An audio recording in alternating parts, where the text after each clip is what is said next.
यदा यदा हि धर्मस्य ग्लानिर्भवति भारत अभ्युत्थानामधर्मस्य तदात्मानं सृजाम्यहं परित्राणाय साधूनां विनाशाय सदुष्कृतां धर्म संस्थापनार्थाय संभवामि युगे युगे।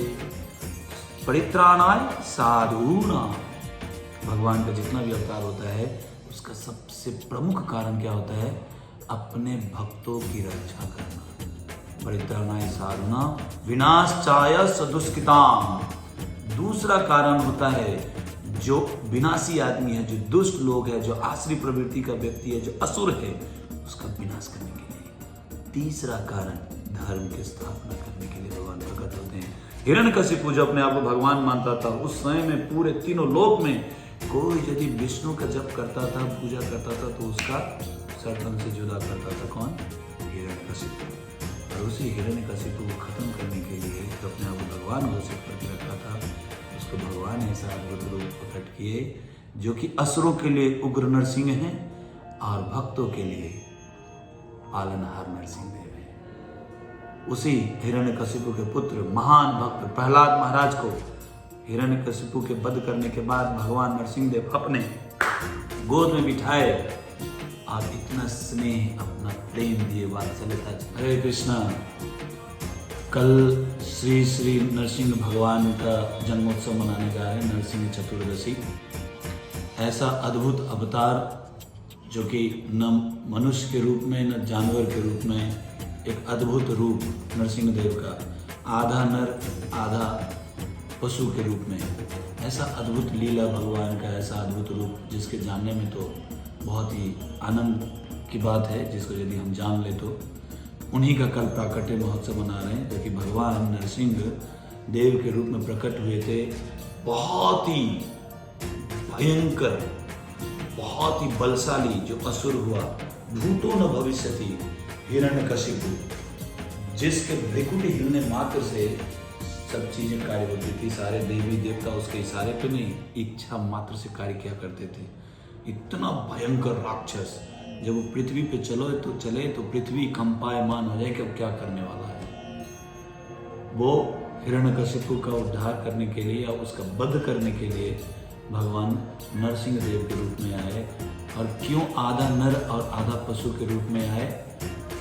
क्योंकि हिरण्यकशिपु अपनी 34,000 की तपस्या करने के बाद, 34,000 साल तपस्या करने के बाद उसने ऐसा वरदान प्राप्त किया था कि ऑलमोस्ट अमरता का वरदान प्राप्त कर लिया था कि ब्रह्मा जी के बनाए हुए किसी भी चीज से, इस सृष्टि के जो भी वस्तुएं हैं, या कोई व्यक्ति है, जीवात्मा है, उससे हिरण्यकशिपु का वध नहीं हो सकता है।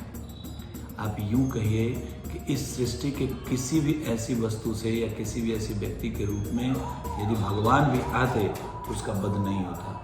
जो ब्रह्मा जी के क्रिएशन से परे कुछ ऐसा है, उस चीज से हिरण्यकशिपु का वध हो सकता था, या उस व्यक्ति से हिरण्यकशिपु का वध हो सकता था। ऐसे समय, ऐसा स्थान उसने चुना। बहुत विस्तार से कथा है, लेकिन उसको भगवान नरसिंह देव, भगवान के लिए कुछ भी असंभव नहीं है।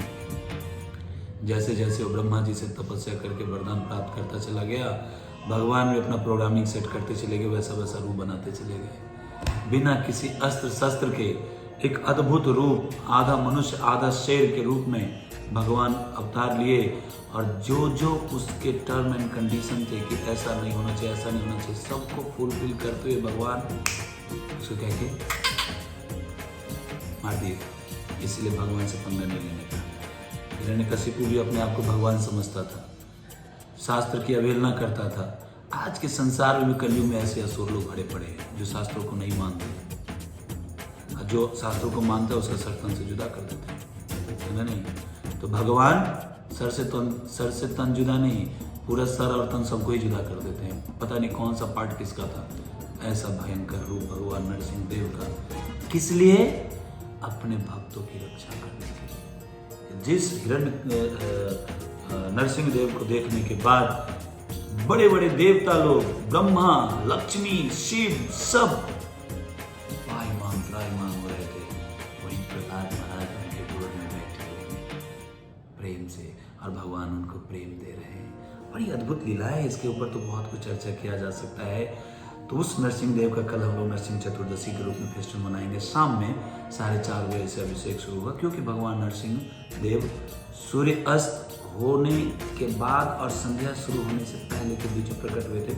ऐसा ही कुछ टाइमिंग सेट किया जाता है, उससे हम अभिषेक करेंगे और भगवान नरसिंह देव से हम प्रार्थना करेंगे कि हमारे हृदय में भी हजारों हिरण्यकशिपु बैठा हुआ है, किसी के प्रति ईर्ष्या रख के, वो ईर्ष्या रूपी हिरण्यकशिपु, मिथ्या अहंकार रूपी हिरण्यकशिपु, काम रूपी हिरण्यकशिपु, क्रोध रूपी हिरण्यकशिपु, लोभ लालच रूपी हिरण्यकशिपु, ये सारे हिरण्यकशिपु हमारे हृदय में बैठा हुआ है।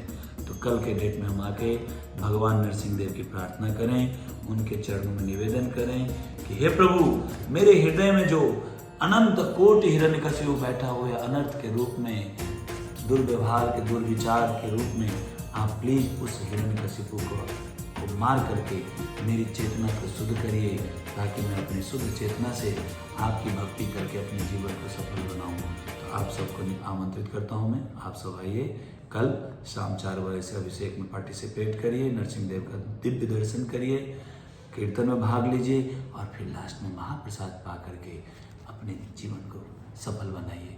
तो कल इंतजार रहेगा आप सबका शाम 4:30 बजे नरसिंह चतुर्दशी के उपलक्ष्य में। हरे कृष्ण।